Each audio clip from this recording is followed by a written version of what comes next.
The theme shows our brand's crisis since the movie mirrors a lot of the issues confronted by the Philippines today. The movie revolves around the hiring of Jane Bovin, a political strategist to improve the campaign of Senator Pedro Castillo. The scene starts with Castillo as 28 points lagging behind the frontrunner Victor Rivera. Rivera appeals to the masses, using his charms to his constituency and populist views. It is from this context that the team members anchor their views. These are the following concepts that the team will discuss: the shift of power, the creation of power, sustenance of power, strategies in power, and lastly, the impact of power.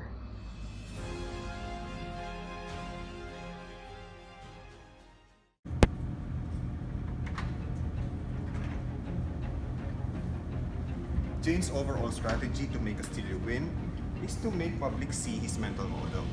His weaknesses were exposed, such as his being temperamental.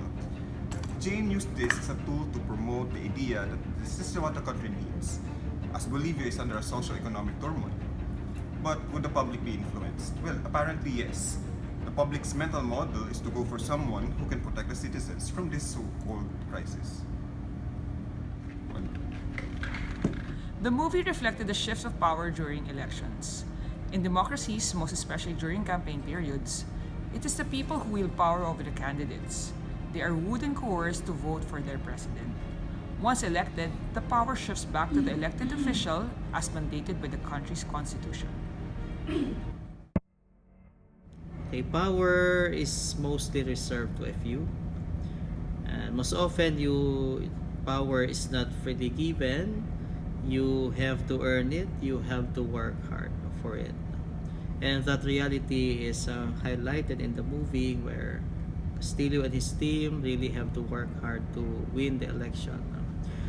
But equally difficult or more challenging is how to increase that power, or to maintain and keep that power.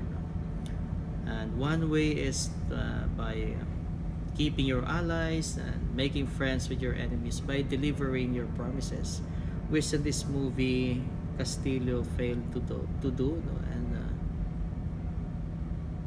eventually he loses his power gradually. Where internet and social media has power, really no one can escape it. Every word, every movement can be exposed. But do you know if it is real? In Bolivia's election, are there things kept secret, like keeping the promises to the people, to the grassroots? Is everything valued for them? Or is winning all that matters? In the movie, Jane Bodin, she kept pursuing Castillo to raise him to win.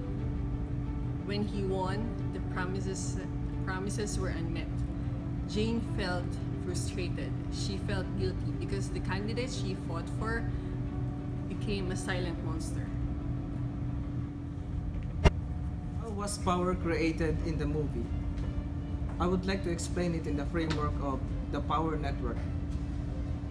We have 4 personalities to consider in order to be successful in our endeavors. The first one is influencer. Who would be the influencer in the movie?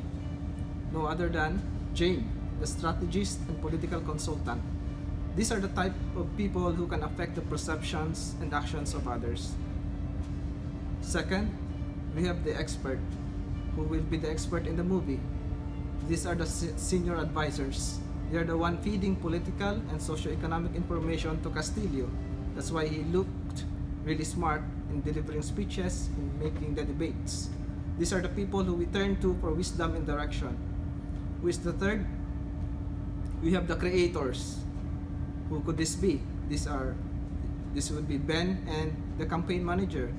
These are the one making scenarios to project that Castillo is connected to the people through the advertisement and the setup, just like that one that they made in projecting that Castillo is caring for agriculture, caring for the children, and the last one is the connectors.